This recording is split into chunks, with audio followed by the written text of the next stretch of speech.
얼마 전 받은 시 한 편을 먼저 소개합니다.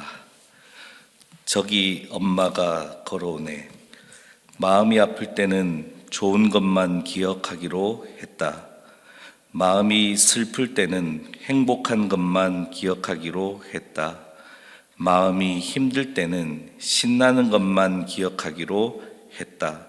그랬더니 저만치 엄마가 걸어왔다.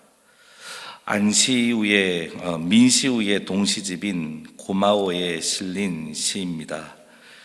시를 잘 모르는 제가 읽어도 참 좋다 그렇게 생각이 들었습니다. 그런데 좋긴 좋은데 이렇게 썩 이렇게 제 인생을 돌아보니까 잘 안 와닿아요.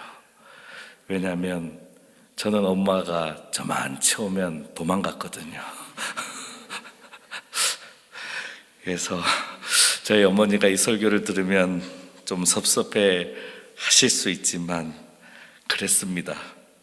한 번은 초등학교 때 친구랑 같이 저희 집 쪽으로 이렇게 걸어오는데 저희 엄마가 저를 본 것 같아요. 그러면서 저를 불렀어요. 그때 옆에 있는 제 친구가 깜짝 놀라 도망갔어요. 그래서 제 어린 시절에 엄마는 꽃과 같은 엄마가 아니라 점령군과 같은 엄마였습니다. 그래서 특히 이제 공과 공부 시간에 제가 좀 떠들었던 것 같아요. 그랬더니 그 다음 주에 저희 어머니가 교사로 오셨어요. 그래서 사실 지금도 전화가 오면 심호흡을 크게 하고 전화를 받고 있습니다. 그런데 같은 시집에 실린 엄마꽃이라는 시를 읽으니까 참 큰 묵직한 은혜를 또 받게 됐습니다. 현재는 초등학교 5학년 친구라고 하는데요. 하늘 날아간 엄마를 생각하며 썼던 시라고 합니다. 제가 읽어드리겠습니다. 엄마는 아름다운 꽃이다. 엄마가 없다면 이 세상에 꽃은 없다. 엄마는 향기 나는 꽃이다. 엄마가 없다면 이 세상에 아름다운 향기는 없다. 엄마는 들판에 뿌려진 세상의 모든 꽃이다.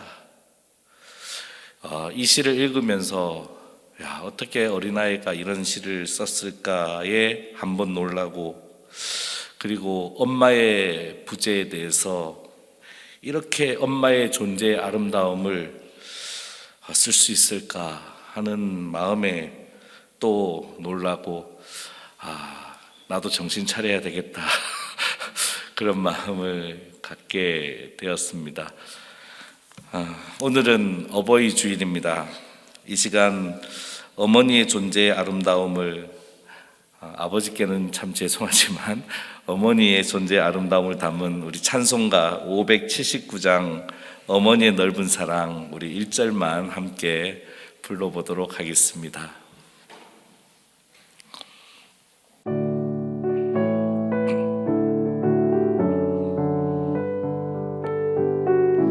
어머니의 넓은 사랑, 어머니의 넓은 사랑, 귀하고도 귀하다.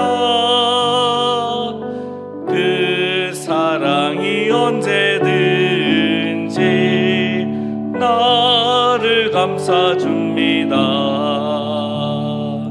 내가 울 때 어머니는 주께 기도드리고, 내가 기뻐 웃을 때에 찬송 부르십니다. 우리 옆에 계신 우리 부모님들 서로 수고했다고, 그래 축복한다고 우리 인사 한번 나누도록 하면 좋겠어요. 자, 서로에게 수고하셨습니다. 축복합니다. 네. 부부끼리는 사랑합니다. 네.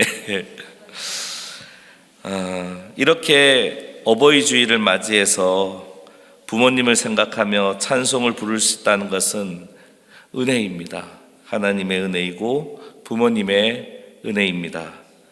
바라기는 부모님을 생각하며 감사한 마음으로 부르는 찬양의 목소리가 해마다 줄어들지 말고 한 명씩이라도 더 늘어났으면 하는 마음을 설교를 준비하면서 가지게 되었습니다.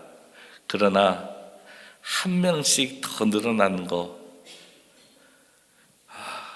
오늘날 그 세속의 물결과 공격 속에서 거세지는 세상의 도전 속에서 그냥 되지 않는다는 것을 우리는 잘 압니다.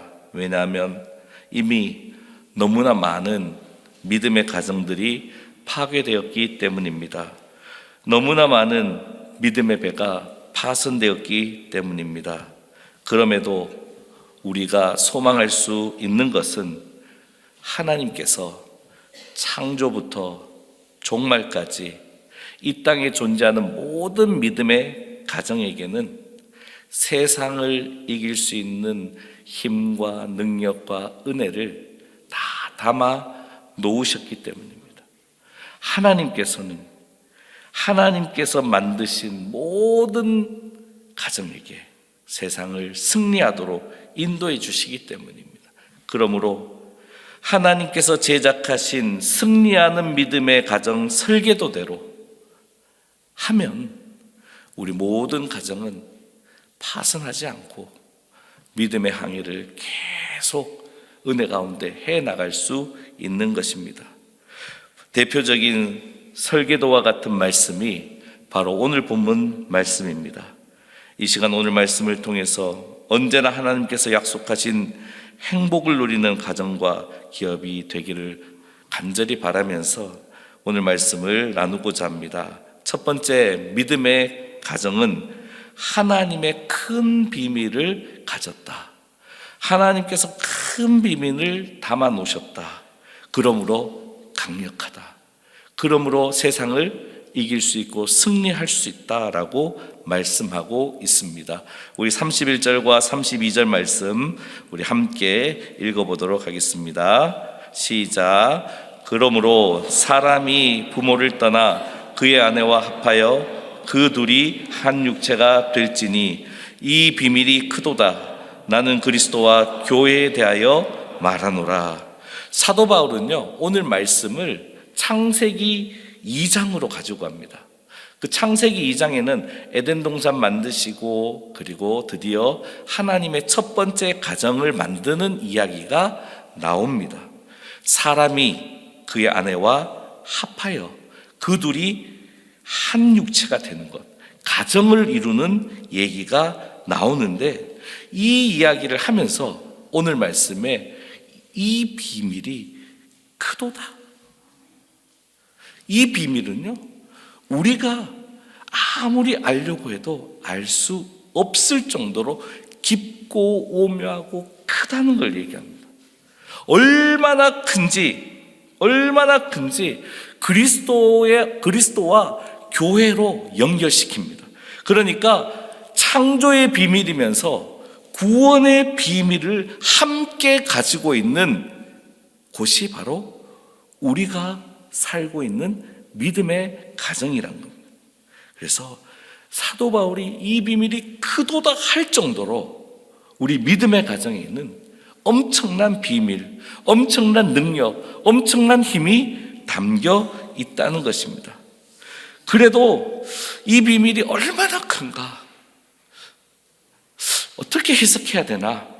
그래서 얼마나 큰지에 대해서 설명을 한다면 그것은 예수님께서 말씀하신 그 말씀의 기준으로 설명할 수가 있는데 바로 씨 뿌리는 비유의 말씀에 우리가 이 비밀이 얼마나 큰지를 알 수 있도록 하는 말씀이 나옵니다. 우리 마태복음 13장 10절과 11절 말씀입니다. 함께 읽을까요? 시작. 제자들이 예수께 나와 이르되 그들에게 비유로 말씀하시나이까? 대답하여 이르시되 천국의 비밀을 아는 것이 너희에게는 허락되었으니 그들에게는 아니 되었나니. 아멘. 그래서 비밀에 대해서는 예수님께서 이 비밀을 얘기할 때는 아무 곳에나 얘기하지 않습니다. 바로 천국의 비밀. 그래서 하나님의 가정, 믿음의 가정의 가치는 하나님 나라다. 그 하나님 나라는 우리가 다 알 수가 없어요. 그 비밀의 크기를 우리가 재거나 달 수가 없는 거예요. 그래서 우리 믿음의 가정은 하나님 나라의 가치를 담은 하나님께서 그렇게 만들어 놓으신 가정이라는 것을 우리는 먼저 기억해야 합니다. 두 번째는 믿음의 가정은 약속이 있습니다. 물론 약속이 있는 첫 계명이 있는 거죠. 그 계명을 지킬 때 받아들이는 약속이지만 어쨌든지 우리 믿음의 가정에는 약속이 있습니다. 약속. 그래서 오늘 말씀 우리 6장 1절부터 3절 말씀 함께 읽어보겠습니다. 시작. 자녀들아, 주 안에서 너희 부모에게 순종하라. 이것이 옳으니라. 내 아버지와 어머니를 공경하라. 이것은 약속이 있는 첫 계명이니 이로써 내가 잘 되고 땅에서 장수하리라. 사도 바울은요, 이번에는 이 말씀을 출애굽기 20장으로 연결합니다. 출애굽기 20장은 출애굽한 이스라엘 백성과 하나님께서 시내산에서 언약을 맺는 자리입니다. 약속을 맺는 자리입니다. 그래서 그 약속을 맺었으니까 이 이스라엘 백성들이 얻을 땅을 약속의 땅이다 얘기합니다. 그래서 오늘 이 자리에서 사도 바울이 무슨 말을 추가하냐면요, 이 말씀을 가져오면서 무슨 말을 조건으로 걷냐면 주 안에서라는 말을. 우리는 이스라엘 백성이 아니잖아요. 출애굽한 백성이 아니에요. 그 은혜로 연결될 수가 없어요. 오래전 일이에요. 그럼 우리가 어떻게 그것과 연결되냐면 우리가 주 안에 있을 때 그 언약의 자리, 그 약속의 자리로 연결되는, 엔 그리스도, 주 안에 있을 때 그 말씀의 자리, 약속의 자리, 계명의 자리로 연결된다는 겁니다.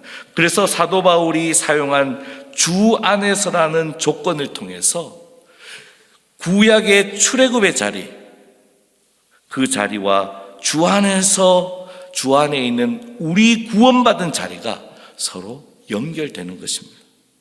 그러므로 이 연결되는 주 안에서를 통하여 우리는 하나님께서 출애굽기 20장에 약속하신 그 약속이 이스라엘 백성만을 위한 약속이 아니라 오늘 주 안에 있는 우리에게 주신 약속이기도 하다는 것을 말씀합니다. 그리고 서두에 말씀드렸듯이 출애굽한 이스라엘 백성들이 약속의 땅에 들어가 차지하였듯이 우리가 그 땅을 차지하고 누리려면 약속 있는 첫 계명이라 그 계명에 순종하고 주 안에서 부모에게 순종할 때 우리에게는 이스라엘 백성들에게 주셨던 약속의 땅과 같은 기업을 하나님이 주신다라는 것을 분명히 말씀하고 있습니다.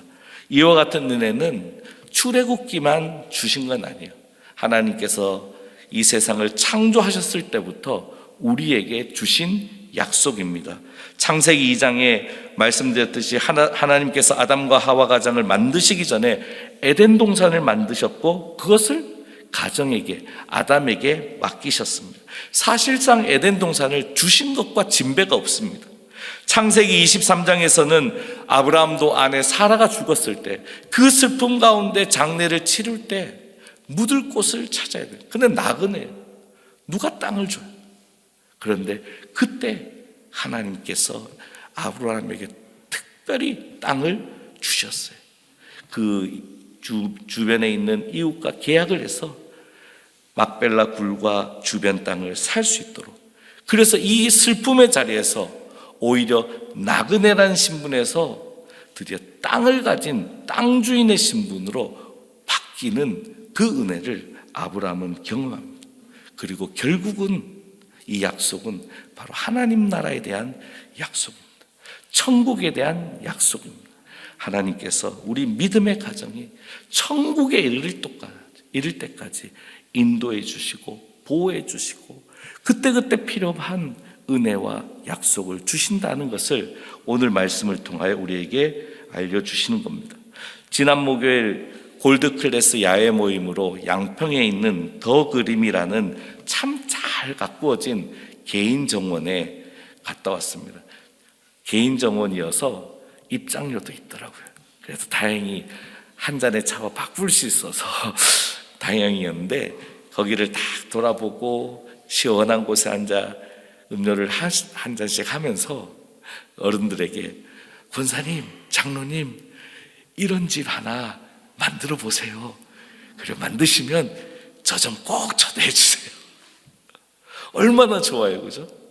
이 땅에서 그렇게 아름다운 정원과 같은 집을 만들고 누군가를 초대하고 함께 즐길 수 있다는 것은 이 땅에서 하나님 나라를 누리는 기업의 축복을 받은 것입니다. 그래서 믿음의 가정도 천국을 소망하며 살지만 이 땅에서 누릴 기업이 있다는 거예요, 그죠? 이 땅에서 누릴 기업을 소망하며 내게 주신 기업을 통하여 많은 사람들과 기쁨을 나누는 실질적으로 기업의 축복을 누릴 수 있는 약속이 바로 우리 믿음의 가정에 있다는 것을 분명하게 기록하고 있습니다. 그리고 마지막 세 번째, 믿음의 가정의 진면목은 구성원을 통해서 드러난다는 거예요. 그 가정에 속한 식구들을 통해서 드러납니다. 구성원들이 보여줘야 된다는 거예요. 구성원들이 나타내야 된다는 겁니다. 매우 구체적으로 오늘 말씀은 기록하고 있습니다. 먼저 부부 관계에 대한 말씀은 33절 말씀입니다. 우리 함께 읽어볼까요? 시작. 그러나 너희도 각자 아내를 사랑하기를 자신같이 하고 아내도 자기 남편을 존경하라. 그리고 부모와 자녀 관계에 대한 말씀도 매우 구체적입니다. 6장 1절과 4절 말씀입니다. 함께 읽을까요? 자녀들아 주 안에서 너희 부모에게 순종하라. 이것이 옳으니라. 또 아비들아 너희 자녀를 노엽게 하지 말고 오직 주의 교훈과 훈계로 양육하라. 당시 가정은 조금 다릅니다.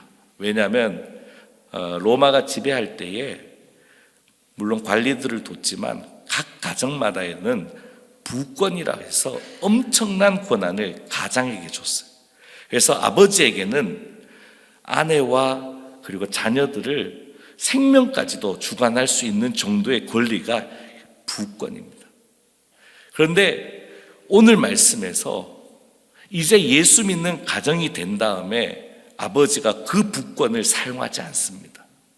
탕자의 비유에 나와 있는 아버지와 같이 나의 부권을 주님 앞에 내려놓고 오히려 교회로 섬길 때는 종과 같이 되어서 주인이 종과 같이 되어 섬기는 겁니다. 그러니까 오늘 읽은 말씀은요, 우리가 읽었을 때는 그렇게 이렇게 해야지 하지만 당시에는 굳이 아버지가 부권을 갖고 있기 때문에 자녀를 노엽게 하자 이런 거는 전혀 말이 안 되는 파격적인 아버지의 모습이 바로 오늘 말씀입니다. 그래서 가족들은 부권을 가진 아버지의 소유물과 같았던 이 당시에 하나님께서는 이제 너희 가정은 교회가 되었으니, 너희 가정은 믿음의 가정이 되었으니, 너희 가정은 이제 주님께서, 예수 그리스도께서 피값 주고 사신 주님께서 주인 되신 가정 되었으니 더 이상 누구의 소유물이 아니라 아내 사랑하기를 자신같이 하고 자녀를 노엽게 하지 말고 오직 이 가정의 주인 되시는 주님의 교훈과 훈계로 하나님이 주신 설계대로 양육해라. 그럴 때에 세상을 이길 수 있음을 오늘 말씀은 오늘 우리에게도 알려줍니다. 부권을 내려놓으라는 거예요. 내가 이렇게 해도 된다는 권리를 주님 때문에 내려놓으라는 거예요. 왜? 주님 안에 있는 가정이니까. 주님의 권세 앞에, 주님의 십자가 아래 나의 어떤 누릴 권리도 내려놓고 주장하지 않을 때 이루어지는 가정이 바로 엔 그리스도 주 안에 있는 믿음의 가정이라는 것을 우리에게 알려주고 있습니다. 주 안에 있는 가정은 어느 누구도 함부로 할 수 없습니다. 주 안에 있는 가정은 어느 누구도 함부로 대할 수 없습니다. 왜냐하면 주 안에 있을 때는 모두가 머리이신 주님을 머리로 모시고 있는 각 지체이기 때문입니다. 사랑하는 성도 여러분, 하나님께서 하나님의 지혜와 하나님의 마음과 하나님의 뜻을 따라 세운 우리의 믿음의 가정은 만만한 가정이 아닙니다. 큰 비밀, 세상이 알 수 없는, 우리조차도 가늠할 수 없는 큰 비밀을 가진 가정입니다. 그리고 약속이 이루어지는 가정입니다. 그리고 주 안에 있을 때에 우리 믿음의 가정의 식구들을 통하여 하나님 나라의 은혜가 보여질 수 있는 복된 가정이 바로 우리 믿음의 가정입니다. 그렇다면 우리 생각대로 우리의 힘으로 한다는 것이 얼마나 무익한가요? 우리 지혜대로 한다는 것이 그것이 쉬운 것 같지만, 그렇게 하면 될 것 같지만 그렇게 안 된다는 것을 이미 우리는 잘 알고 있습니다. 그래서 사도 바울조차 이 비밀이 크도다라고 감탄할 정도의 믿음의 가정을 우리가 잘 누리기를 원하고 있습니다. 그러므로 오늘을 살아가는, 믿음을 지키기 참 버거운 시대를 살아가고 있는 지금 우리의 생각을 내려놓고 오늘 우리를 향한 주님의 생각이 무엇인지 생각해보고, 우리의 권리도 내려놓고 우리가 정말 하나님께서 어떤 모습으로 살기를 원하시는지 생각해보고 주 안에서 그것을 꿈꾸면서 가족과 함께, 식구들과 함께 음식도 나누지만 주의 말씀도 나누고 은혜도 나누고 능력도 나누고 중보의 기도도 나누면서 나아간다면 우리 가정이 있는 곳에 주님의 마음이 있고, 우리 가정이 가는 곳에는 날마다 성령의 인도하심이 있는 승리하는 그리스도인, 그리고 세상 가운데서도 하나님의 거룩함을 나타내는 복된 가정이 될 줄 믿습니다. 특별히 설교를 어떻게 마무리할까라고 생각하다가 저희 막내가 유치원 때 그린 그림을 보고 그렇구나 하고 깨달은 적이 있어요. 어린아이들 이래서 하나님이 사랑하시는구나. 그래서 그 그림으로 오늘 설교를 마치고자 합니다. 저희 가정의 숫자는 6명입니다.